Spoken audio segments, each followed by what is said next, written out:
तो जय हिंद दोस्तों, क्लास 10th साइंस बड़ा जबरदस्त और इम्पोर्टेंट क्वेश्चन लेके आया हूं। इससे पहले मैंने साइंस के बड़े जबरदस्त इम्पोर्टेंट क्वेश्चन की सीरीज डाल रखी है, लेकिन आज के जो क्वेश्चंस होने वाले हैं लास्ट ईयर के प्रीवियस ईयर के क्वेश्चन पेपर का सॉल्यूशन एंड कुछ इंपॉर्टेंट क्वेश्चंस मैं आपके लिए लेके आया हूं जो आपके पेपर में रिपीटेड होने वाले हैं। तो अंत तक बने रहना, क्योंकि हर क्वेश्चन में एक नया कंसेप्ट सीखने को मिलेगा और ये क्वेश्चंस आपके लिए बहुत ज्यादा हेल्पफुल होने वाली है आपके पेपर से रिलेटेड में। तो अंत तक बने रहना। चलिए शुरुआत करते हैं। सबसे पहले मैं बात करूं क्वेश्चंस, यहाँ पे बहुत सारे लेकिन मैं क्वेश्चन जो करवाऊंगा एक सीरीज के रिलेटेड में करवाऊंगा। मतलब फर्स्ट सीरीज के अंदर इतने क्वेश्चन एंड सेकंड सीरीज के अंदर इतने क्वेश्चन। तो ये फर्स्ट सीरीज है जिसको प्यार देना आपका काम है। ज्यादा से ज्यादा प्यार मिलेगा तो मैं नेक्स्ट वीडियो जल्द से जल्द लेके मिलूंगा, लेकिन ये डिपेंड्स आप पे करता है। ज्यादा से ज्यादा वीडियो को शेयर मार देना, इंटरनल मोटिवेशन मिलेगा तो जल्दी वीडियो लेके मिल जाऊंगा दोबारा से। चलो सबसे पहला क्वेश्चन यहाँ पे क्वेश्चन रिलेटेड आपका फुल ऑफ द चैप्टर का होगा, मतलब फुल सिलेबस से रिलेटेड होगा। अगर अभी तक आपने कुछ नहीं पढ़ा तो माइंड के ऊपर से जाएगा नहीं, माइंड के ऊपर से नहीं भेजे के अंदर चला जाएगा। एक एक कंसेप्ट इतने बच्चे की तरह समझाने वाला हूं, एक एक कंसेप्ट बच्चे की तरह समझाऊंगा, कोई डाउट नहीं होगा। फिर भी डाउट होता है तो नीचे कमेंट सेक्शन में जाके कमेंट कर दो, जल्दी से सॉल्यूशन मैं कर डालूंगा। सबसे पहला यहाँ पे आता है, क्या आता है ये भैया, रेजिस्टेंस वाला न्यूमेरिकल आया। अच्छे से सुनना, numerical Hindi and English both medium को अच्छे से समझाऊंगा। इसने बोला यूनिफॉर्म वायर, एक आपको वायर दिया हुआ है ऑफ अ 48 ओम इज, मतलब एक वायर है जिसका 48 ohm is cut into a 4 equal parts, मतलब उसे 4 इक्वल पार्ट्स में डिवाइड कर दिया गया, इक्वल पार्ट्स में डिवाइड कर दिया गया। The equivalent resistance of a their parallel combination will be, उसको पैरेलल कॉम्बिनेशन अगर कर दिया जाए तो क्या इक्विवेलेंट बनेगा, रेजिस्टेंस टोटल कितना बनेगा वो पूछ रहा है। सबसे पहले इसने बोला 48 ओम के एक समान तार को 4 बराबर भागों में काटा गया है। इन तारों के समांतर क्रम में संयोजन का परिणाम, मतलब परिणामी प्रतिरोध क्या होगा। इसने बोला सबसे पहले सुनिए, मेरे पास 48 ओम था, मेरे पास कितने था 48 ओम था, 48 ओम। तो मैंने इस 48 ओम है भैया, मोटा हो जाए यार, ए भैया देखिए 48 ओम का मेरे पास रेजिस्टेंस आपके पास मिला हुआ था, 48 ओम का रेजिस्टेंस आपके पास था।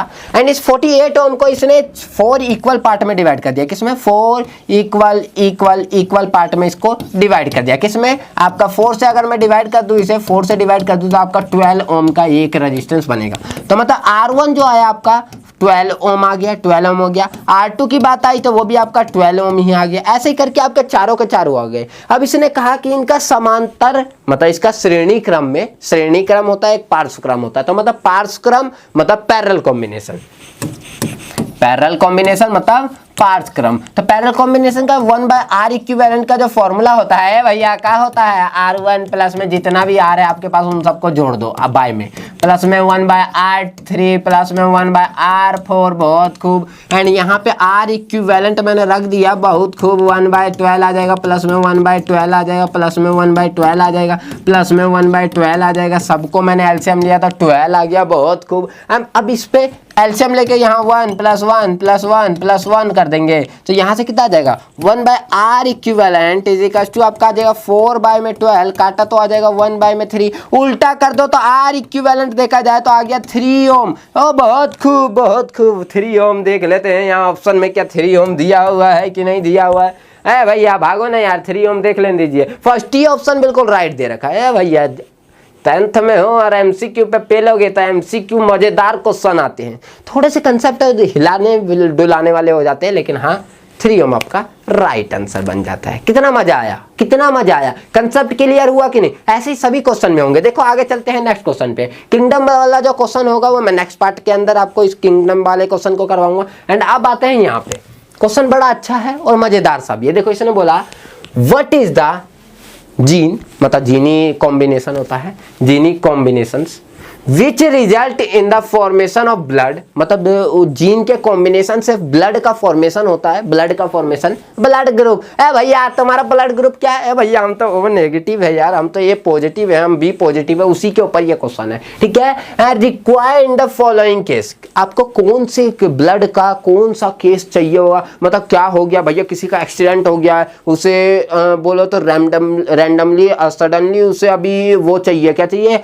खून चाहिए। अब उसे कौन सा मैं खून दूं भैया, उसका खून इतना रेयर केस है, मिलेगा नहीं कहीं, तो कहाँ से ला के दूंगा यार, कहाँ से ला के दूं? उसको खून की जरूरत भी है भैया, बंदा मर भी जाएगा और बचाना है तो खून भी देना पड़ेगा, तो क्या कर सकते हो आप? तो भैया हमें खून के बारे में पता होना चाहिए कि उसको मैं कौन सा खून दे दूं जो उससे मिक्सअप हो जाए। वही चीज केस पूछ रहा है, देख लो आपसे। फर्स्ट पूछ रहा है, फर्स्ट केस है आपका सेफेस्ट ब्लड ग्रुप, सबसे बिल्कुल अच्छा और सेफेस्ट ब्लड ग्रुप कौन सा होता है? For a donation to accident victim of an unknown blood group. मतलब आप ब्लड ग्रुप नहीं जानते उसका, जिसको क्या हुआ है, जिसका एक्सीडेंट हुआ है, बट हाँ उसे ब्लड देने के लिए तैयार हो, भैया हम ब्लड देंगे, ब्लड देंगे। भैया ब्लड ग्रुप नहीं जानते, ब्लड देने के लिए तैयार हो गए हो हैं। तो यहाँ पे देखिए, दुर्घटना का शिकार व्यक्ति जिसका रक्त समूह ज्ञात नहीं है को तत्काल रक्त आदान के लिए सुरक्षित रक्त समूह कौन सा होगा? तो याद रखना, आपके पास कई तरह से वो आते हैं ब्लड ग्रुप, बहुत सारे होते हैं आपके ब्लड ग्रुप, बहुत सारे, मतलब ब्लड ग्रुप आपका ए होता है, बी होता है, ए बी होता है एंड ओ होता है, एंड इनमें ही भी पॉजिटिव एंड नेगेटिव होता है, पॉजिटिव एंड नेगेटिव होता है, negative and A B positive and A B negative आता है, and O negative and O आपका पॉजिटिव आता है। तो ये ओ वाले जो ग्रुप होते हैं, ओ नेगेटिव को आपका यूनिवर्सल डोनर कहा जाता है, यूनिवर्सल डोनर के नाम से जाना जाता है। किससे? डोनर, भैया यूनिवर्सल डोनर, मतलब ये किसी को भी दे सकता है। भैया यूनिवर्सल डोनर मतलब क्या हुआ? भैया जिसको मन करे वो ले जाओ को, ये जहां जाएगा वहां वर्क कर जाएगा, जिस खून में जाएगा उस खून से मिलके आपका वर्क कर देगा। भैया ये पॉजिटिव वाला है, इसको लगेगा ये पॉजिटिव कहीं से नहीं मिल रहा, ये आएगा वो नेगेटिव वाले, है भैया चलो आ जाओ यार हमारे साथ मिल जाओ यार, क्या कर सकते हैं, जब कुछ मिल ही नहीं रहा हमारा वाला, तो वो नेगेटिव जाएगा इसके साथ मिक्सअप हो जाएगा, घुल जाएगा। तो O negative is a universal blood होता है जो किसी भी ग्रुप के ब्लड के साथ जाकर मिक्सअप हो जाता है। तो आपसे पूछा एक्सीडेंट विक्टिम को कौन सा दोगे, कौन सा दोगे? ये ओ नेगेटिव को देना, एंड ओ पॉजिटिव भी ब्लड दे सकते हो, लेकिन ये जो होता है ये भी वैसा ही रिलेटेड ही होता है, लेकिन ओ नेगेटिव को यूनिवर्सल कहा जाता है, तो वो नेगेटिव दो। एंड इसी में आपका ए बी भी आता है, ए बी पॉजिटिव। ये था डोनर, ये है रिसीवर, को है रिसीवर, भैया ये रिसीव करता है, ये रिसीव करता है, ये किसी से खून ले लेता है, किसी से भी खून ले लेगा, किसी से भी जिससे मन करेगा उससे खून लेता रहेगा, तो ये रिसीवर हुआ एंड ये यूनिवर्सल डोनर हुआ। ठीक है, उसके अलावा जो भी ग्रुप्स होते हैं ओ वाला को छोड़ के और सारे ग्रुप्स आपके रिलेटेड अपने आप से ही मिलते हैं और किसी से नहीं। हाँ, ये जो है ओ नेगेटिव को यूनिवर्सल डोनर एंड इसे रिसीवर कहा जाता है। तो फर्स्ट वन इसने पूछा था कि आपको कौन सा ग्रुप दोगे ब्लड ग्रुप जिससे वो बिल्कुल ठीक रहे, तो ओ नेगेटिव ग्रुप जाके दे देना है। भैया लो हम साइंस पढ़ के आए हैं, लो ओ नेगेटिव मिला दो जल्दी से, ये बच जाएगा, इसको कोई दिक्कत नहीं होगी। तो बच्चा बोले, सामने वाला ये बच्चा बड़ा पढ़ा लिखा लग रहा है यार, वो नेगेटिव बता रहा है। एंड सेकंड वन इसके बाद आ जाता है, एक पर्सन है with a blood group who can receive blood from any of the four blood group. मतलब एक ऐसा पर्सन है जो देता नहीं सकता, लेकिन हाँ 4 ब्लड ग्रुपों से अपने अंदर ब्लड को ले जरूर सकता है। मतलब ए से भी ले सकता है, बी से भी ले सकता है, ओ पॉजिटिव से, ओ नेगेटिव से, सबसे ले सकता है, लेकिन अपने आप को दे नहीं सकता। रिसीवर है, डोनर नहीं है। तो कौन सा है, कौन सा है? अभी बताया था मैंने, रिसीवर ए बी पॉजिटिव। तो इसने पूछा पर्सन कौन होगा, उसका ब्लड ग्रुप क्या होगा, मतलब ए बी पॉजिटिव। तो यहाँ पे यही चीज पूछ रहा है, उस रक्त समूह का व्यक्ति जो 4 रक्त समूहों में से किसी से भी अपना रक्त प्रदान कर सकता है। तो ए बी पॉजिटिव वाला जो खून होता है वो जिसको मन करे उसके जाके बोलेगा ए भैया हमको खून दे दे, भैया खून दे दे, जाके खून ले सकता है। ठीक है, ये चीज आपका बहुत अच्छा क्वेश्चन था एंड मजेदार क्वेश्चन था। एंड इसके बाद ये क्वेश्चन जो है ये आपके ट्रिकी क्वेश्चन है एंड साइंटिफिक क्वेश्चन जो होता है बहुत अच्छा क्वेश्चन है। देख लो, आ जाओ देखते हैं। इसमें बोला a child is not likely to suffer. मतलब आप एक चाइल्ड है, वो क्या कर रहा है, थोड़ा ठीक नहीं है, वो किसी डिसीज से सफरिंग कर रहा है, मतलब डिसीज से ग्रसित है। ठीक है, फ्रॉम द डिसीज मम्प्स, मतलब ये मतलब गलसुग्गा कहते हैं इसे, गलसुग्गा, गलसुआ बोलते हैं, गलसुग्गा तो अलग हो जाता है। गलसुआ, गल और सुआ मतलब होता है गाल का फूल जाना, सूजा ना जाना उस पे, मम्प्स। ठीक है, in future if he has already suffered from this disease in the past explain. इसने ये बोला कि एक बार गलसुआ उसको हो गया है तो फ्यूचर में उसको कभी नहीं होगा, ऐसा क्या है उस पे एक्सप्लेनेशन अपना दीजिए। चलो आ जाओ। उस बच्चे को जिसे गलसुआ, ए भैया गाल फूल गया, गाल फूल गया, रोग पहले ही हो चुका है, पहले ही हो चुका है, तो भविष्य में ये रोग फिर से होने की संभावना नहीं होती। व्याख्या कीजिए। चलिए इस गलसुआ को छोड़ के, मम्प्स को छोड़ के चिकन पॉक्स पे बात करते हैं पहले हम। किसको?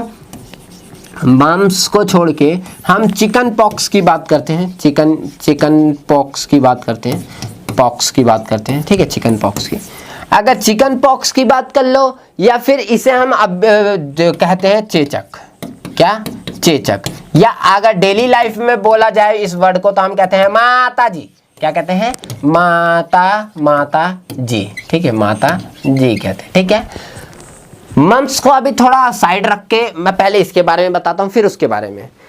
चिकन पॉक्स हो गया, या फिर आपका चेचक हो गया, या जिन्हें हम आजकल माता जी के नाम से जानते हैं, माता जी, ये पहले के ये डिसीज पहले क्या हुआ करती थी? ये डिसीज ऐसी हुआ करती थी कि एक बार अगर हो गई ना किसी को, तो भविष्य में कभी दोबारा ये रोग किसी को नहीं हो सकता, ये डिसीज कभी नहीं हो सकता। ऐसा क्यों होता था? इसका कारण था इम्यूनाइजेशन। क्या था? इम्यूनाइजेशन मतलब प्रतिरक्षीकरण, जिसको हम प्रतिरक्षा तंत्र कहते हैं, प्रतिरक्षा तंत्र, रक्षा तंत्र कहते हैं, ठीक है, प्रतिरक्षा तंत्र। हमारा एक इम्यून सिस्टम होता है हमारे शरीर में, ना एक इम्यून सिस्टम होता है, हम उसको ना पागल बनाते हैं। क्या बनाते हैं? उसको पागल। देखिए हम क्या करते हैं, बच्चा हुआ नहीं, हम जाके जाते हैं डिस्पेंसरी में, भैया हमको बता दो इसका टीकाकरण कब होना है। अब हम जाते हैं टीका लगवाने के लिए, बच्चा के जाके टीका लगवा देते हैं। अब हमको क्या पता भैया उस टीका में क्या है? भैया उस टीका में ना मरा हुआ बैक्टीरिया भेजा जाता है हमारे शरीर में। काहे मरा हुआ बैक्टीरिया है? जिंदा बैक्टीरिया काहे नहीं भेजा जाता है? मरा हुआ बैक्टीरिया इसलिए भेजते हैं ना, हमारा इम्यून सिस्टम जो होता है ना, तलवार और चाकू और वो लेके तैयार रहता है। अरे बैक्टीरिया तो आज काटिए दबो, आ जाओ। वो आता है बैक्टीरिया कि ये मारना पीटना शुरू कर देता। अब भैया वो पहले से ही मरा हुआ है, और उसको कितना मारेगा, है? समझ लो बुखार का बैक्टीरिया आ रहा है तो ये आके बुखार के बैक्टीरिया को पहले ही मारेगा, और वो बुखार के बैक्टीरिया को समझ लो आपकी शक्ल जो है, या बुखार के बैक्टीरिया की जो शक्ल थी उसने देख लिया इम्यून। अच्छा ये ऐसा दिखता है, इसका नाक थोड़ा सा टेढ़ा है, इसका ये नाक इधर से जा रहा है, इसका आंख थोड़ा टेढ़ा है, देख लिया। अब दोबारा से जिंदा बैक्टीरिया घुसने की अगर कोशिश कर लिया ना हमारे शरीर में, तो बोलेगा अरे भैया तो ये जो एक चाकू में पूरा धारा सही हो गया था, इसको और मारते हैं, और उसके साथ वो लड़ना और तेजी से, मतलब वो जो कॉन्फिडेंस लेवल के साथ उससे ज्यादा तेजी से लड़ेगा। और अगर हमारा इम्यून सिस्टम जो होता है वो अगर हार जाता है ना बैक्टीरिया से, तो हमें डिसीज पकड़ लेती है, बुखार हो जाता है, सर्दी जुकाम जो भी होना होता है वो हो जाता है। लेकिन अगर इम्यून सिस्टम हमारी जीत गई, उस बैक्टीरिया को हरा देती है, तो हमारे को बीमारी नहीं होती है। तो ऐसा ही होता है कि हमारा इम्यूनाइजेशन जो होता है, प्रतिरक्षीकरण जो होता है, इसके लिए हम क्या करते हैं? हम टीकाकरण करते हैं। टीकाकरण मतलब आपका वैक्सीनेशन किया जाता है, अभी भी चल रहा है। क्या यही वैक्सीनेशन है जो अभी हमारा जो वैक्सीनेशन पहले किया जाता है, वही वैक्सीनेशन क्या अभी भी चल रहा है? कोरोना का डोज जो लग रहा है, फर्स्ट डोज सेकंड डोज, भैया यही हो रहा है। कोविड के छोटी सी बैक्टीरिया का आपका एक छोटा सा बूंद जो होता है ना, उसको ही आपके शरीर में डाला जाता है, जिससे आपका इम्यून सिस्टम अगर बिल्कुल ठीक हो तो आपको कोई चीज कुछ भी नहीं होता। लेकिन इम्यून सिस्टम अगर भैया चाउमीन रोल बर्गर जो ठूस रखा है वो होगा, तो क्या होगा? आपको बुखार जैसी ऐसे लक्षण आपको दिखनी स्टार्ट हो जाती है। तो वैक्सीनेशन में आपको मरे हुए ही बैक्टीरिया भेजे जाते हैं, उससे इतना दिक्कत होता है। तो अब समझ लो कि कोविड के कारण किसी को कोविड पॉजिटिव, भगवान करे ना हो, अगर हुआ है कोई, तो इसका मतलब क्या है कि वो समझ लो मरे हुए बैक्टीरिया जाने से हमारे शरीर में इतनी ज़्यादा वो हो रही है, हमें पेन हो रहा है, हम लोट-पोट हो रहे हैं, इधर बैठ रहे हैं उधर बैठ रहे हैं। जिसको कोविड पॉजिटिव हुआ है उससे पूछो कि हाँ ये क्या हुआ था क्या नहीं हुआ था, उसके शरीर में क्या कितनी ज़्यादा जलन हो रही थी, क्या हो रहा था, बुखार, पूरा शरीर टूट जाता है, सब कुछ। तो यही चीज़ होता है है कि हमें प्रतिरक्षीकरण करना, मतलब वैक्सीनेशन करवाना, और ये जो हमारा इम्यूनाइजेशन होता है, इम्यूनी सिस्टम, ये एक बार जो बैक्टीरिया को देख लेता है वो दोबारा उस बैक्टीरिया से हारता नहीं है। तो ऐसी ही चीज होती थी चिकन पॉक्स के अंदर। तो चिकन पॉक्स जब बहुत ज्यादा फैला हुआ था ना, तो जिस टाइम पे कोई भी हमारे पास दवाई, इस टाइम पे तो हमारे पास वैक्सीनेशन है, लेकिन उस टाइम पे हमारे पास कोई दवाई नहीं होती थी, तो हम क्या करते थे, भैया बच्चा पैदा हुआ तो खुशी नहीं मनाते थे, 10 साल 12 साल 13 साल 14 साल का हो गया ना, तब जाके खुशी मनाई जाती थी, जब एक बार उसको चिकन पॉक्स होके ठीक हो गया। तो सब जानते थे कि एक बार हो गया, आज के बाद कभी भी इसको दोबारा नहीं हो सकता। और जो चिकन पॉक्स हो गया है किसी को, और उसकी जो देखभाल करते थे वो कौन करते थे, जिनको पहले से एक बार हो रखा है, क्योंकि उन्हें तो दोबारा हो नहीं सकता, तो जिनको पहले से एक बार हो रखा है उनको हो नहीं सकता, तो वो ही उनकी देखभाल भी किया करते थे। तो इसी से रिलेटेड आपके मम्प्स जो दिया हुआ है ना, ये वही रिलेटेड है। इसमें क्या होता है, आपके गाल, कान और ये जो गाल का है, ये हिस्सा जो है ऐसा फूल जाता है। मम्प्स एक बार सर्च करके देखना आप क्रोम पे, तो आपको मिल जाएगा, ये चीज ना फूल जाती है। अगर एक बार हुआ है ना, तो ये आपका 14 to 15 to 16 से 17 मैक्सिमम डेज इतनी रहती है, ठीक है। ये फूल जाता क्यों होता है, क्योंकि आपकी जो यहाँ की जो वो होती है ना, लार ग्रंथि जिसे हम कहते हैं, क्या कहते हैं, लार जिसे कहते हैं हम, ये जो होती है बहुत ज्यादा इफेक्टिव हो जाती है। लार ग्रंथि जो होती है इफेक्टिव हो जाती है, जितना हमें देने होते हैं प्रॉब्लम होती है, वो चीज नहीं मिल पाता, जिसके कारण क्या होता है, ये चीज हमारी क्या हो जाती है, सूज जाती है। ये क्या जाती है, सूज। तो इसी को गलसुआ रोग के या गलसुआ मम्प्स डिसीज के नाम से जाना जाता है। और एक बार हो गया और 15 से 16 दिन के अंदर ठीक हो गया, तो हमारे प्रतिरक्षाकरण ने, हमारी इम्यूनी सिस्टम ने क्या देख लिया कि ये बैक्टीरिया आया था, इससे मैं हारा था, अगली बार आ गया ना तो ऐसा काटूंगा दोबारा दिखेगा नहीं, तो अगली बार आता है ना तो इसको बड़ी तेजी से वर्क करता है। तो इसी तरीके से मम्प्स जो होता है, इम्यूनाइजेशन के थ्रू, आपका इम्यूनी सिस्टम के थ्रू क्या होता है, आपका हाईली एक्टिव हो जाता है, एंड जो इसीलिए फ्यूचर के अंदर ये रोग, मतलब ये डिसीज दोबारा होने की हमारे पास संभावना, इफिशियंसी, मतलब जो इफिशियंसी होती है, पॉसिबिलिटी होती है, वो बिल्कुल खत्म हो जाता है। Reason immunisation and vaccination and bacteria का जो ये आपका प्रतिरक्षित है, इम्यूनाइजेशन आपका इम्यूनी सिस्टम के कारण बस ऐसा होता है। सिंपल सा चीज़ है, समझ गए ना। एंड इसकी डेफिनेशन जो होगी सब कुछ आपको एक बार लिख सकते हो, वरना कोई भी डाउट हो तो मुझे बताना, मैं इनके नोट्स आपको जल्दी से जल्द प्रोवाइड करवा दूंगा। क्लियर है ना, बस आपको समझ आना चाहिए। समझ आ गया तो आप बना के आराम से लिख डालोगे। साइंस की लैंग्वेज है, इम्यूनाइजेशन को डिफाइन कर दो कि एक बार टीकाकरण करवाने के बाद आपको जो मरे हुए बैक्टीरिया को, जो हमारा प्रतिरक्षा का सिस्टम होता है, प्रतिरक्षीकरण होता है, मतलब हमारा जो इम्यूनी सिस्टम होता है बैक्टीरिया के ऊपर हाईली इफेक्टिव होता है, और जिसके कारण आपका कोई भी रोग दोबारा से होने की पॉसिबिलिटी बिल्कुल खत्म हो जाती है। इसी के इम्यूनी सिस्टम या इम्यूनाइजेशन के नाम से जाना जाता है, प्रतिरक्षीकरण के नाम से जाना जाता है। बहुत खूब मजेदार क्वेश्चन था, इंटरेस्टिंग क्वेश्चन था, कुछ नया सीखने को मिला है ना। अब आते एक और चीज नहीं सीखते, क्या बोला, स्टेट आर्किमिडीज प्रिंसिपल। क्या है ये, नहीं बता दो अब आर्किमिडीज प्रिंसिपल है क्या। ये बहुत हमको परेशान किया है। आर्किमिडीज प्रिंसिपल क्या है। आर्किमिडीज एक तरह का साइंटिस्ट था, एक तरह का साइंटिस्ट, मतलब एक साइंटिस्ट ही थे। अब साइंटिस्ट हुआ, चलो इनकी एक छोटी सी कहानी बताता हूँ। क्या हुआ था साइंटिस्ट के टाइम पे, जिस टाइम पे हमारे पास तुला नहीं था, तोलने के लिए कोई चीज़ नहीं थी, कोई चीज़ हमें नहीं पता था कि कोई चीज़ को कैसे तोल सकते हैं।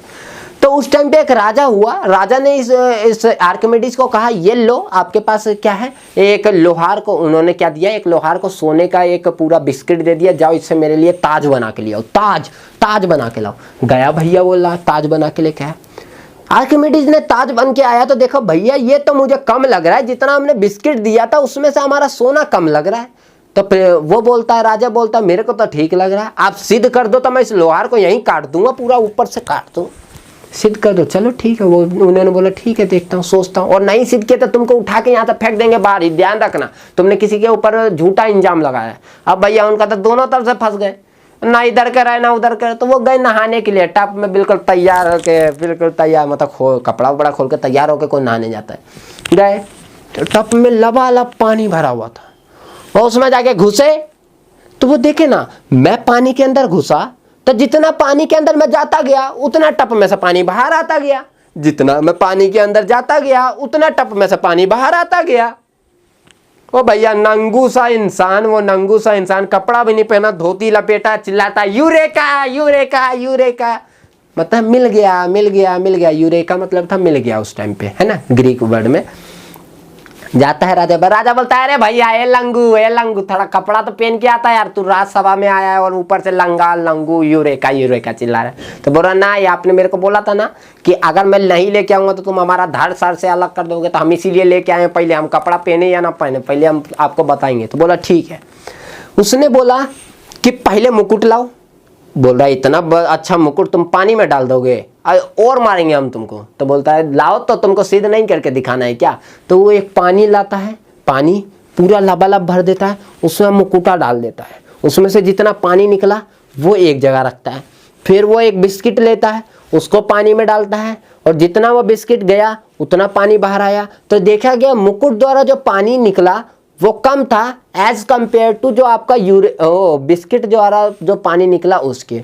तो ऐसा कैसे हुआ, मतलब उसका वेट जो था। इससे हमें क्या पता चलता है कि कोई भी चीज अगर फुली या पार्सली, अब आ जाओ डेफिनेशन पे, कोई भी चीज कोई भी ऑब्जेक्ट को फुली या पार्सली मतलब पूरा या अर्ध रूप से पानी के अंदर डुबोया जाए तो वो अपने भार के बराबर मतलब अपने वेट के इक्वल टू में पानी को बाहर क्या कर देती है, डिस्प्लेस कर देती है। इसी को कहा जाता है आर्किमिडीज प्रिंसिपल। तो इसी को यूरेका नंगू बउआ चल के भाग के गए थे यूरेका।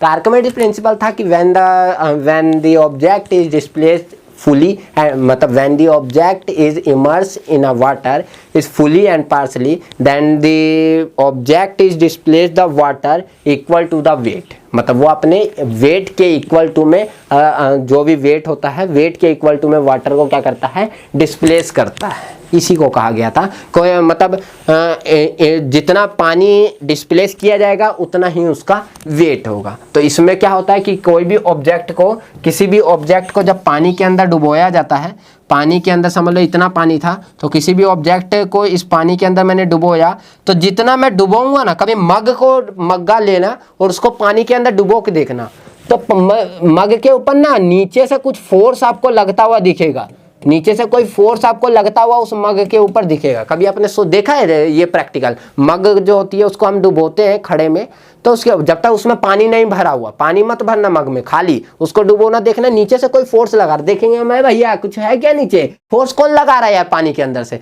तो हम क्या करेंगे, हम देखते हैं कि जितना हम किसी ऑब्जेक्ट का जो सरफेस होता है, सरफेस जितना पानी डिस्प्लेस करता है, जितना पानी वहाँ से हटाता है, डिस्प्लेस करता है, जितना पानी वहाँ से डिस्प्लेस करता है उतना ही उसके ऊपर फोर्स लगता है। उस फोर्स को हम बायोएनसी फोर्स कहते हैं। क्या कहते हैं, बायोएनसी फोर्स कहा जाता है। क्या कहा जाता है, बायोएनसी मतलब उत्प्लावन बल कहा जाता है। जो पानी द्वारा किसी ऑब्जेक्ट के ऊपर लगाया जाता है उसे बायोएनसी फोर्स कहा जाता है, मतलब उत्प्लावन बल कहा जाता है। यही आर्किमिडीज प्रिंसिपल था। आर्किमिडीज प्रिंसिपल क्या कहता है कि जो भी ऑब्जेक्ट होगा वो अपने वेट के बराबर पानी को डिस्प्लेस करेगा। अब आ जाओ नेक्स्ट वन पे, what is the condition of flotation of a body, मतलब कोई बॉडी पानी के अंदर कब तैरेगी और कब डूब जाएगी। मैंने बोला, मैंने लिया एक नाव, एक विशाल सा नाव, इतना बड़ा नाव है भैया, पानी के अंदर नहीं डूबता। एक छोटा सा कील हो गया, एक पत्थर हो गया, उसको डालो तो पानी के अंदर डूब जाता है। क्यों, ऐसा क्यों, नहीं मुझे बता दो भैया। नहीं मैं मानता नहीं भैया, इतना बड़ा। अब इंसान को देखो ना, इंसान रेत के अंदर, रेत है या कोई चीज है उसके ऊपर चलता है तो पैर उसके धंस जाते हैं, लेकिन उसके ऊपर लेटता है तो अंदर क्यों नहीं घुस जाता। अंदर घुस जाना चाहिए ना उसको, लेटता है तो रेत के ऊपर वो घुसता नहीं है, पैर रखता है तो अंदर घुस जाता है। भैया इसमें कोई क्या कौन सा साइंस है, तो है साइंस। देखो क्या साइंस है, साइंस है कि कोई भी ऑब्जेक्ट अपने वेट से ज्यादा पानी को अगर डिस्प्लेस कर दे, अपने वेट से ज्यादा पानी को डिस्प्लेस कर दे तो पक्का फ्लोटेशन करेगी। मतलब फ्लोटेशन का रूल क्या कहता है कि अगर वो पानी को डिस्प्लेस कर रही है सरफेस से तो जितना वो डिस्प्लेस करेगी उतना ही उसके ऊपर बायोएनसी फोर्स लगेगा। मतलब सरफेस इतना छोटा सा है एंड वेट उसका बहुत ऊपर की ओर बहुत ज़्यादा है, तो सरफेस तो इतना सही है ना, तो मतलब बायोएनसी फोर्स तो यहाँ पे 1 और 2 लग सकती है, लेकिन वेट तो इसका सभी जगह है, तो इसके कारण ये चीज डूब जाएगी। लेकिन इसका सरफेस बहुत ज़्यादा बड़ा है, तो ये पानी जितना डिस्प्लेस करेगा उससे उतना ही इसके ऊपर बायोएंसी फोर्स, उत्प्लवन बल लगेगा। मैंने बोला मेरा पैर का जो सरफेस है, पैर का मेरा बॉडी तो ऊपर से लेकर नीचे तक पूरा वेट है, लेकिन मेरा पैर का जो सरफेस है वो बस इतना सा है।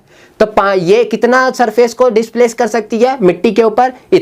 इतना सरफेस। तो बायोएंसी फोर्स तो बस इतने पे ही लगेगी, इतने ही सरफेस के ऊपर, तो इतने सरफेस के ऊपर बायोएंसी फोर्स लगेगी। लेकिन जो हमारा ऊपर का वेट है उसको कैसे इतना सरफेस संभाल पाएगी? ये तो इतने से वेट को संभाल सकती है ना, ऊपर का तो नहीं, इसलिए हम जाके धंस जाते हैं, श्रिंक हो जाता, पानी के अंदर जाएंगे तो डूब जाएंगे भैया, है ना। तो ऐसा ही होता है कि और स्विमर जो होता है, जो पानी में तैरता है, वो क्या करता है? पानी में सीधा बैठेगा तो वो डूब जाएगा। वो क्या करता है? पैर से देखा होगा, पैर से या हाथ से वो पानी को डिस्प्लेस करता है। तो जितना वो ज़्यादा डिस्प्लेस करता है उतने अच्छे से वो तैर पाता है ना। तो पानी को वो डिस्प्लेस करेगा तो नीचे से उतनी ही ज़्यादा बायोएंसी फोर्स लगेगी, और जितना ज़्यादा सरफेस डिस्प्लेस किया जाता है उतनी ज़्यादा बायोएंसी, जिसके कारण वो तैर पाता है। एंड जो भैया सरफेस को पानी को नहीं हटा पाता है वो स्विमर पानी में डूब जाता है। तो ऐसा ही चीज़ है कि इसकी कंडीशन क्या होती है कि आपका जो सरफेस होता है, सरफेस के ऊपर बायोएंसी फोर्स अगर आपके वेट से ज़्यादा लगने लग जाए तो आप फ्लोटेशन करना स्टार्ट कर दोगे। यही चीज़ होती है आपकी कंडीशन, फ्लोटेशन की कंडीशन इन अ लिक्विड की। क्लियर है ना? बड़े अच्छे तरीके से आर्किमिडीज प्रिंसिपल आप समझ गए होगे, इतना मैं मानता हूँ। इसके बाद आपका नेक्स्ट वन आता है, नेक्स्ट वन क्वेश्चन आया है। नेक्स्ट वन क्वेश्चन क्या बोला इसने कि why are a nuclear power plant being preferred over the fossil fuel based power plant, give two reason. इसने पूछा है आजकल डेली लाइफ में जीवाश्म ईंधन पर आधारित विद्युत संयंत्रों के स्थान पर परमाणु ऊर्जा आधारित विद्युत संयंत्रों को क्यों वरीयता दी जाती है? 2 कारण बताइए। आप आजकल डेली लाइफ में सुन भी रहे होंगे न्यूज़, हमारे केजरीवाल जी जो हैं वो अभी थोड़ा रिक्वेस्ट भी कर रहे थे, आपने सुना होगा कि हमारे यहाँ जीवाश्म ईंधन मतलब कोयले की जो स्टॉक थी वो ख़त्म हो रही है, और जितनी स्टॉक थी उससे आपका 2 से 3 से 4 दिन का बिजली बन पा रहा है। ठीक है, ये इस टाइम पे जो वीडियो देख रहे हैं इस टाइम का करंट अफेयर से बता रहा हूँ। अगर आप ये बाद में वीडियो देख रहे हो तो ये करंट अफेयर अभी इस टाइम, आज जो डेट है, डेट कही जाए तो आपकी 19 तारीख के 19 या 20 मेरे ख्याल से आज डेट है, एंड 2000 कौन सा किसका 21, और ये वो है हमारा मंथ है आपका अक्टूबर का। तो इस दिन के डेट से हिसाब से देखा जाए तो आज जीवाश्म ईंधन की जो है, एंड जो क्लियरिटी जो बताऊंगा वो सभी के लिए है, लेकिन आज डेट जो करंट अफेयर के हिसाब से बता रहा हूँ ये कि अभी आपका फॉसिल फ्यूल जो है बिल्कुल खत्म हो रहा है। इसी कारण से बिजली कट रही है। तो भैया कहाँ से लाए फॉसिल फ्यूल? ये चीज़ फॉसिल फ्यूल बनने में बहुत टाइम लगता है, कितने करोड़ों साल पहले बना होगा, वही चीज़ अभी तक चल रही है ना। और सस्टेन रखने के लिए, जो अपनी लाइफ को सस्टेन रखने के लिए वो अभी भी चाहिए, और आगे हमारी आने वाला जो फ्यूचर है उनके लिए भी, आप जो फ्यूचर हमारी आ रही है अभी, तो हमारी वीडियो अभी देख रही है क्लास 10 के बच्चे, वो हमारा आने वाला फ्यूचर ही है एक तरह का। तो वो फ्यूचर्स को भी तो चाहिए होगी बिजली। अभी हम बिजली खत्म कर दे तो आगे सस्टेन कैसे करेंगे? ये सब अपनी लाइफ को कैसे सस्टेन कर पाएंगे? तो उसी चीज़ को देखते हुए हमने देखा कि जीवाश्म ईंधन जो है वो कंपेयर में न्यूक्लियर पावर प्लांट से थोड़ा सा वो वीक है। अब क्यों है, क्यों जो हमें न्यूक्लियर पावर प्लांट को यूज़ करने की सभी को बोलते हैं और फॉसिल फ्यूल को नहीं? ऐसा रीज़न क्या है? 2 रीज़न बताने। सबसे पहला, nuclear power plant and fossil fuel की बात की जाए, ठीक है, nuclear power plant and fossil fuel का, इसको अगर एक बार ख़त्म हो गया, कभी ज़िंदगी में नहीं, ज़िंदगी मतलब बोलो तो बहुत ज़्यादा टाइम लगेगा, ज़िंदगी मतलब नहीं कह सकते, लेकिन अब मैं बोलूँ 1000 करोड़ मतलब बोलूँ 450 करोड़ साल, इतने साल पहले, मिलियन साल, लाखों साल पहले की बात करूँ तो इतने साल आप आगे तक का इंतजार कर सकते हो कोयला और पेट्रोल बनने का? क्या कर सकते हो? आपको मैं बोलूँ 450 साल का इंतजार कर लो, कोयला बन के तैयार हो जाएगा, कर सकते हो क्या? अरे भैया हमें अभी चाहिए, 450 साल बाद हम बचेंगे कि नहीं बचेंगे हमें क्या पता यार। तो यहाँ पे क्या होता है, फॉसिल फ्यूल की जो वो है लिमिट है, टाइम लिमिट, वो बहुत ज़्यादा है, लेकिन न्यूक्लियर पावर प्लांट तुरंत बन जाता है। ये आपका जो है न्यूक्लियर पावर प्लांट, न्यूक्लियर के फिजन मतलब होता है टूटना, फिजन मतलब टूटना, एंड फ्यूज़न मतलब होता है जुड़ना, ठीक है, फिजन एंड फ्यूज़न, ठीक है। फिजन मतलब टूटना, विखंडन मतलब विभाजन, एंड इसका मतलब जुड़ना, ठीक है, 2 चीज़ों का जुड़ना। तो न्यूक्लियर का क्या होता है, ये बहुत अच्छा हमारे पास एक बहुत अल्टरनेटिव चीज़ है हमारे पास कि हम इससे क्या कर सकते हैं, एनर्जी को अभी प्रोड्यूस कर सकते हैं, बहुत अच्छी एनर्जी प्रोड्यूस कर सकते हैं। न्यूक्लियर बम का जो होता है, न्यूक्लियर बम जो होता है, न्यूक्लियर जो होता है उसका क्या करते हैं, न्यूक्लियस का क्या किया जाता है, विखंडन किया जाता है, तोड़ा जाता है, जिसके कारण इतनी ज़्यादा मात्रा में एनर्जी निकलती है, इतनी ज़्यादा मात्रा में, इसका अगर बस न्यूक्लियस को हम तोड़ते हैं तो उस एनर्जी जो होती है स्ट्रीम फॉर्म में निकलती है। किस फॉर्म में निकलती है, स्ट्रीम फॉर्म में। और जो स्ट्रीम फॉर्म में निकलती है ना ये एनर्जी, उसी स्ट्रीम फॉर्म एनर्जी को क्या किया जाता है, हम भाप बना देते हैं। स्ट्रीम तो है ही, वो भाप से हम टरबाइन के पास पहुंचाते हैं। कहाँ पे, टरबाइन। और टरबाइन जब घूमती है तो वहीं से हमें इलेक्ट्रिसिटी मिलना स्टार्ट हो जाता है। तो ये जो न्यूक्लियर वाला है इसकी एनर्जी की क्वालिटी बहुत ज़्यादा हमारे पास बहुत ज़्यादा क्या होती है, हेल्पफुल होती है, क्योंकि ये जो CO2 कार्बन डाइऑक्साइड जो गैस है ना वो बहुत कम निकालता है। तो इससे आपने देखा कि ये एनर्जी जो होती है इसकी एनर्जी भी बहुत ज़्यादा हाई होती है as compare to fossil fuel. Fossil fuel जो होता है वो आपकी लिमिटेड है, ये आपकी जितना मन करे उतना यूज कर सकते हो, ठीक है, जितना मतलब। और ये आपकी जो बाय प्रोडक्ट कार्बन डाइऑक्साइड है उसकी मात्रा भी जो होती है बोलो तो ना मात्र का होता है, लेकिन फॉसिल फ्यूल में कार्बन डाइऑक्साइड बहुत ज़्यादा हाई मात्रा में निकलता है जो हमारे लिए बहुत ज़्यादा हानिकारक है। एंड जो हमारा ग्रीन हाउस इफेक्ट है, ग्रीन हाउस इफेक्ट उसको भी करने में ये बहुत ज़्यादा प्रॉब्लम करता है हमारा फॉसिल फ्यूल, लेकिन हमारा न्यूक्लियर पावर प्लांट इस चीज़ में नहीं करता। अब एक सेकेंड मैंने दोनों चीज़ वैसे बता दी है एंड आपको ड्यूरेबिलिटी भी बता दिया एंड वो भी बता दिया मैंने कि किस तरीके से जो आपकी बाय प्रोडक्ट कार्बन डाइऑक्साइड है वो आपका उसको मतलब पोल्यूशन का कारण जो बनता है, पोल्यूशन का कारण न्यूक्लियर पावर प्लांट में उसमें कम होता है एंड इसमें ये ज़्यादा होता है। एंड ये जो होता है हमारा न्यूक्लियर पावर प्लांट उसमें एनर्जी हाई मात्रा में निकलती है एंड फॉसिल फ्यूल के कंपेयर में। एंड उसके बाद में एक छोटा सा और मैं इफेक्ट बताना चाहूँ तो न्यूक्लियर पावर प्लांट जो होता है ना एंड फॉसिल फ्यूल जो होता है ये कम स्पेस में, स्पेस बहुत कम लेता है, स्पेस बहुत कम लेता है एंड एनर्जी बहुत ज़्यादा हाई निकालता है। स्पेस कम लेता है, एनर्जी हाई निकालता है। इसकी जगह ही आप विंड एनर्जी को उठा लो, विंड एनर्जी को उठा लो तो जितनी एनर्जी इसको बनाने की, जितना एनर्जी ये एक बार में दे देगा ना उतनी एनर्जी विंड वाले से अगर आपको निकालना हो ना तो आपको 350 टाइम्स एरिया ज़्यादा लगेगा। 350 टाइम्स, इससे भी ज़्यादा होता है 350 टाइम। मतलब अगर ये 1 मीटर स्क्वायर एरिया ले रहा है ना एनर्जी बनाने में तो ये 350 मीटर स्क्वायर एरिया लेगा। तो आप समझ रहे हो कि एरिया की मतलब स्पेसिंग की कितनी ज़्यादा इफेक्ट पड़ रही है। और इसी के जगह सोलर सिस्टम को उठा लो तो सोलर सिस्टम आपका 75 टाइम्स ज़्यादा लेगा। मतलब ये 1 मीटर स्क्वायर में कर रहा है जो काम वो ये 75 मीटर स्क्वायर एरिया में करेगा। मतलब हमें एरिया भी बचत कर सकते हैं अगर न्यूक्लियर पावर प्लांट का यूज करना स्टार्ट कर दे तो एरिया की भी बचत बहुत ज़्यादा हो सकती है। तो यही चीज़ आपकी इसकी बहुत ज़्यादा न्यूक्लियर पावर प्लांट की बहुत ज़्यादा हमारे पास बोलो तो एडवांटेज डिसएडवांटेज हर चीज़ की होती है। ऐसा नहीं कह सकता मैं न्यूक्लियर पावर प्लांट के डिसएडवांटेज नहीं है, बट हाँ एडवांटेज ज़्यादा है तो हम उसका यूज़ कर सकते हैं। डिसएडवांटेज को हम पहले चेकआउट करेंगे कि हम उसे डिसएडवांटेज को जल्द से जल्द ख़त्म कर पाते हैं कि नहीं, फिर उसके बाद हम इसका यूज़ ज़रूर करना स्टार्ट कर सकते हैं। तो न्यूक्लियर पावर प्लांट हमारा ये हो जाता है, बिल्कुल क्लियर है ना। एंड इसके बाद हम आ जाते हैं रे डायग्राम पे। रे डायग्राम क्वेश्चन पे बड़ा अच्छा क्वेश्चन है, बस लास्ट क्वेश्चन लेंगे रे डायग्राम का एंड एक क्वेश्चन इसके बाद होगा, सेकंड लास्ट क्वेश्चन है, बस उसके बाद हम इस सीरीज को खत्म कर देंगे। आपका प्यार और सपोर्ट इस वीडियो को मिल जाए तो मुझे बहुत ज़्यादा अच्छा लगेगा और इंटरेस्ट आएगा पढ़ाने में और नेक्स्ट वीडियो जल्द से जल्द लेके मैं आपके साथ मिलूंगा। तो इसने बोला ड्रॉ अ रे डायग्राम, रे डायग्राम बनाना है। लाइट चैप्टर आपने पढ़ा होगा, रे डायग्राम नहीं पढ़ा लाइट चैप्टर के ऊपर एक्सप्लेनेशन दे रखी है यार, पूरी वीडियो दे रखी है, नीचे लिंक दे रखा प्लेलिस्ट का, जाके चेकआउट करो, मजा आ जाएगा।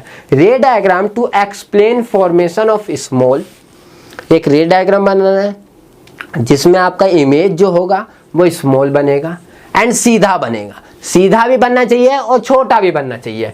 ऑफ व्हीकल्स, अरे भैया व्हीकल्स के अंदर कौन सी मिरर लगती है भैया जो साइड में देखने लगता है, coming from a behind by the rear view mirror of the car, of a car. देखो अगर आप देखो तो कार के अंदर दोनों तरह के मिरर लगते हैं, कॉन्वेक्स भी लगता है, कॉनकेव भी लगता है, अवतल भी लगता है, उत्तल भी लगता है। तो भैया किस साइड में कौन सा लगता है, किस साइड में क्या लगता है, ये कैसे पता चलेगा। तो हम ये याद रखना, जिस साइड कार का ड्राइवर बैठा होता है उस साइड जो मिरर लगा होता है वो रियर व्यू को देखने के लिए, मतलब दूर की चीज़ों को स्मॉल साइज में देखने के लिए, हम जो बहुत सारी चीज़ों को देख सके वो, इसलिए बहुत ज़्यादा रियर व्यू देखने के लिए उसके पास, हमारे पास जो कार के ड्राइवर के पास जो लगा होता है वो लगा होता है कॉन्वेक्स मिरर, कॉन्वेक्स उत्तल। और जो हमारा पैसेंजर के साइड में लगा हुआ होता है वो आपका पास की चीज़ों को दिखाने के लिए बहुत ज़्यादा स्पेशल होता है, कि जो ड्राइवर है यहाँ बैठे हुए में वो बड़े में वो चीज़ देख सके, तो उसलिए उस साइड पे जो है आपका कॉनकेव मिरर को लगाया जाता है एंड ड्राइवर के साइड पे आपका कॉन्वेक्स मिरर को लगाया जाता है। याद रखना ये चीज बहुत ज्यादा यूजफुल है। अब इसने बोला है कि ड्राइवर के साइड वाला जो मिरर है ना उसके अंदर रियर व्यू दिख रहा है एंड वो स्मॉल एंड इरेक्ट है, उसका इमेज फॉर्मेशन करना है। बहुत खूब, आपको बस मिरर पता चलना चाहिए एंड आगे का काम तो हमने कर लिया। इसका मतलब देखो, हमारा जो कॉन्वेक्स मिरर होता है, कॉनकेव जो होता है, कॉनकेव और कॉन्वेक्स, जैसे हमारा एक चीज़ ये होता है ये, ठीक है, एक हमारा ये होता है, तो इसमें अगर बाहर की ओर शेडेड पोर्शन है, यहाँ पे अगर शेडेड पोर्शन है तो इसको आप कहते हो कॉनकेव। क्या कहते हो? कॉनकेव, ठीक है, कॉनकेव। एंड यहाँ अंदर की ओर हो जाए, अंदर की ओर हो जाए, अंदर की ओर हो जाए, तो इसको हम कहते हैं क्या? इसको हम क्या कहते हैं? कॉन्वेक्स। इसको क्या कहते हैं हम? कॉन्वेक्स। तो इसने कॉन्वेक्स का कहा है, इसने किसका कहा है? कॉन्वेक्स का। तो हम कॉन्वेक्स का करेंगे तो हम क्या करेंगे? हमने क्या किया? अंदर की ओर करना है हमें, तो हमने क्या किया? ऐसा कर दिया, ठीक है, ऐसा। एंड यहाँ पे मैंने ऐसा कुछ बना दिया, ठीक है, इरेक्ट होना चाहिए एंड स्मॉल होना चाहिए, इरेक्ट एंड स्मॉल। तो यहाँ पे क्या किया? ये ऑब्जेक्ट तो कहीं भी रख दो, ऑब्जेक्ट तो कहीं भी रख दो। तो हमने क्या किया? यहाँ पे ये हमारा, ये जो हमारा है पोल है, ये हमारा यहाँ पे फोकस लिया जाता है, यहाँ पे सेंटर ऑफ कर्वेचर लिया जाता है, यहाँ पे centre of curvature.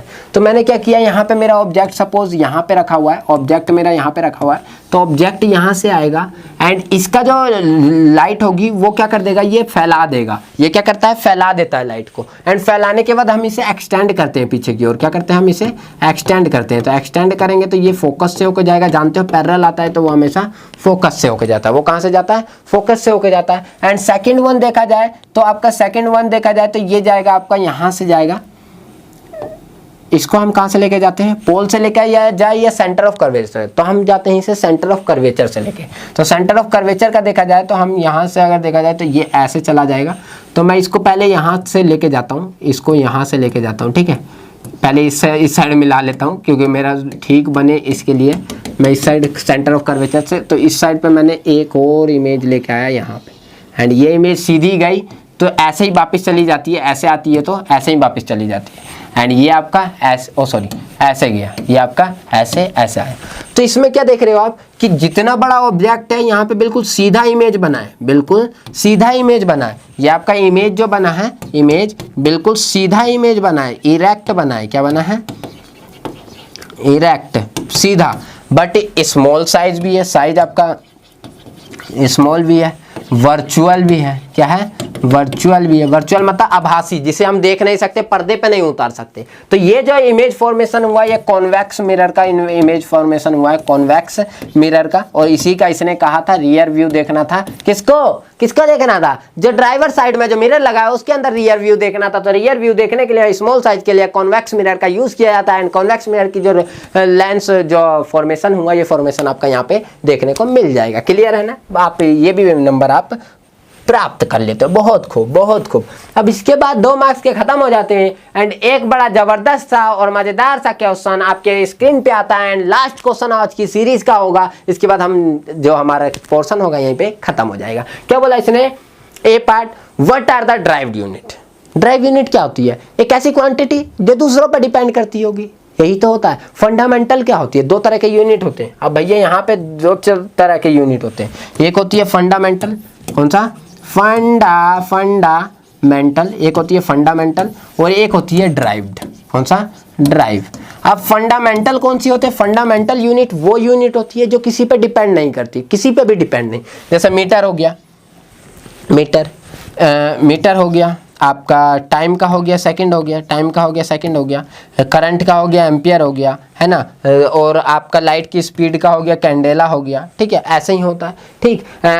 Amount of substance के लिए मोल होगा, अमाउंट ऑफ सब्सटेंस के लिए। तो ये सारी क्वांटिटी ना किसी पे डिपेंड नहीं करती है, किसी भी चीज़ पे डिपेंड नहीं करती है। मीटर हो गया, सेकंड हो गया, ठीक है, ये सारी क्वांटिटी आप पे डिपेंड। लेकिन हाँ, ड्राइव्ड क्वांटिटी इस फंडामेंटल क्वांटिटी पे डिपेंड करती है और तभी ड्राइव क्वांटिटी बनती है। जैसे मैंने बोला आपसे कि आप स्पीड है, कोई स्पीड, तो इसका ऐसा यूनिट क्या होगी, स्पीड की ऐसा यूनिट, तो आपका हो गया स्पीड इज इक्वल्स टू होता है डिस्टेंस अपॉन में टाइम।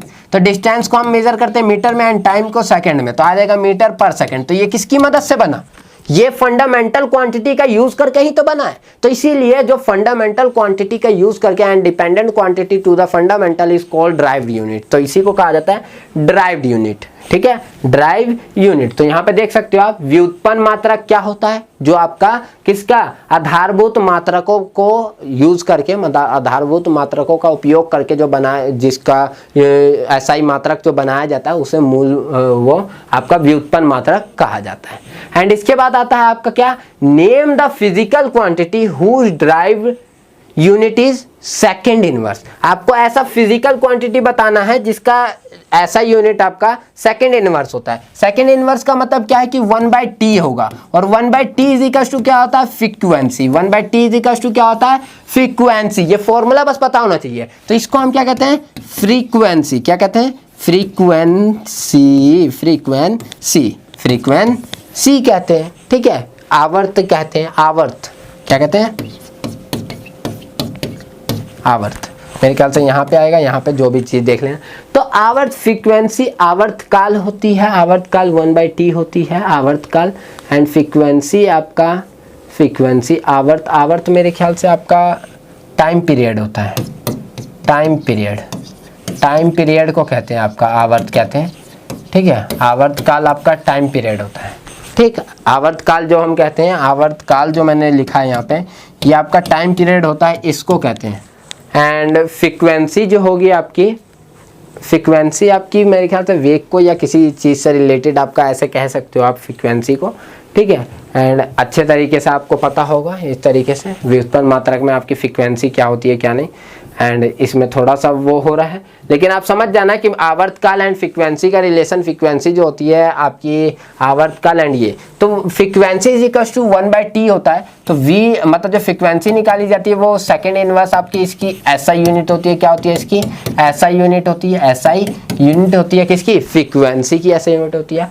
अब इसने पूछा, चलो आपने नाम तो बता दिया इसका नाम तो बता दिया फ्रीक्वेंसी, बट हाँ ये बताओ कि अब इसका स्पेशल नेम क्या होता है। इसने एक चीज और पूछा आपसे, देखो फ्रीक्वेंसी ड्राइव यूनिट पूछ लिया, and write the special name assign to this derived unit. इस ड्राइव यूनिट का एक स्पेशल नाम भी है, इस एस माइनस का एक स्पेशल नाम भी है, उसको क्या कहते हैं, क्या कहते हैं, क्या कहते हैं। अब भैया आपने कभी सुना होगा श्रवण, मतलब श्रवण मतलब सुनने की आवृत्ति क्या होती है, सुनने की, हाँ ये आवृत्ति कह सकते हो इसको, आवृत्ति कह सकते। सुनने की आवृत्ति क्या होती है, मतलब सुनने की फ्रीक्वेंसी क्या है किसी भी चीज की, मतलब हम 20 हर्ट्ज से 20,000 हर्ट्ज की ध्वनि को, मतलब साउंड को सुन सकते हैं ना। तो मतलब सुनने की आवृत्ति क्या होती है, आवृत्ति, इसे आवृत्ति कहते हैं, आवृत्ति वही चीज सोच रहा था मैं कि क्या मैं भूल रहा हूँ, आवृत्ति कहते हैं। तो आवृत्ति जो होती है, फ्रीक्वेंसी जो होती है आवृत्ति, उसकी किसे 20 हर्ट्ज से 20,000 हर्ट्ज। तो इसकी ऐसा यूनिट क्या है, हर्ट्ज। क्या है इसकी, हर्ट्ज। और इसकी स्पेशल नाम, सेकंड इनवर्स का स्पेशल नाम क्या मिल गया फिर आपको, हर्ट्ज। बहुत खूब मजा आ गया यार, ये तो जबरदस्त तरीके से हर क्वेश्चन का आंसर निकल जा रहा है।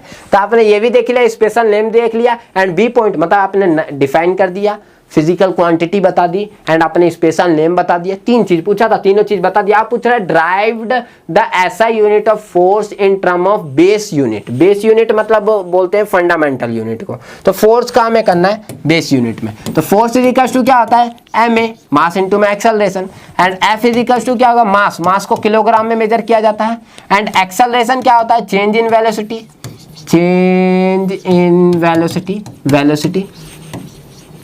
वेलोसिटी अपॉन में टाइम। अब वेलोसिटी पहले निकालना है, पहले आपको वेलोसिटी निकालनी पड़ेगी, वेलोसिटी का भी तो पता करना पड़ेगा। तो वेलोसिटी जो होती है आपकी, वेलोसिटी जो होती है उसको स्पीड से कंपेयर करते हैं, तो वो भी आपका डिस्टेंस अपॉन में टाइम ही होता है। क्या होता है? डिस्टेंस अपॉन में टाइम होता है। तो डिस्टेंस को आप मेजर करते हो मीटर में एंड टाइम को आप टी में, तो टी मतलब सेकंड में, तो आ जाएगा मीटर पर सेकंड आ गया इसका। तो मैंने यहाँ पे पुट किया था एक्सेलरेशन का, क्या आ जाएगा?